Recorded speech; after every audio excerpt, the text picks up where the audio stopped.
নমস্কার বন্ধুরা, ঘরে বানানো পনির দিয়ে নিরামিষ ও সহজ পদ্ধতিতে একটি রেসিপি আপনাদের সাথে শেয়ার করতে চলেছি, যেটি খেতে হবে খুবই টেস্টি।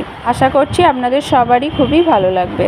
যদি ভালো লেগে থাকে তাহলে প্লিজ প্লিজ প্লিজ ফেসবুক থেকে দেখে থাকলে পেজটিকে ফলো করে দেবেন, আর ইউটিউব থেকে দেখে থাকলে চ্যানেলটিকে সাবস্ক্রাইব করে দেবেন। কড়াইতে তেল গরম করে তেলের উপরে একটু নুন ছড়িয়ে দিয়ে পনিরগুলোকে হালকা করে ভেজে নিয়েছি। এগুলো ঘরে বানানো পনির।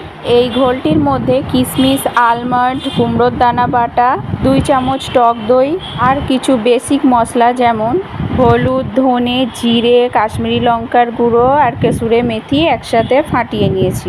আলুগুলো কিউব কিউব করে কেটে নুন হলুদ দিয়ে ভেজে নিয়েছি। আলু ভেজে নেওয়া তেলের মধ্যে ফোড়নে দিয়েছি তেজপাতা আর গোটা গরম মশলা। দিয়ে দিলাম অল্প একটু জিরে।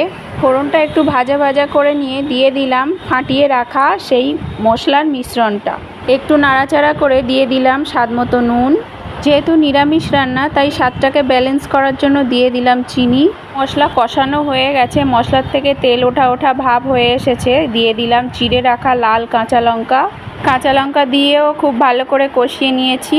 তারপর দিয়ে দিয়েছি ভেজে রাখা আলুগুলো মশলার সাথে কষিয়ে নিয়েছি। দুধে ছানা কাটিয়ে ছানার যে জলটা অবশিষ্ট ছিল সেই জলটাই আমি গ্রেভির জন্য ইউজ করছি। নর্মাল জলও আপনারা ইউজ করতে পারেন।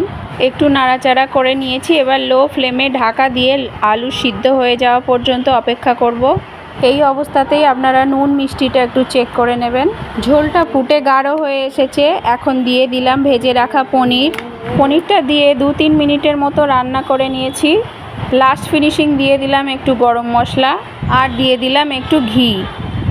গরম মশলা দিয়ে একটু নাড়াচাড়া করে নিয়ে একটা বাটিতে নামিয়ে নিয়েছি। রেডি হয়ে গেছে পনিরের রেসিপিটি আপনাদের কেমন লাগলো জানাতে ভুলবেন না কিন্তু। তাহলে আজকের মতো এই পর্যন্তই। ধন্যবাদ, টাটা।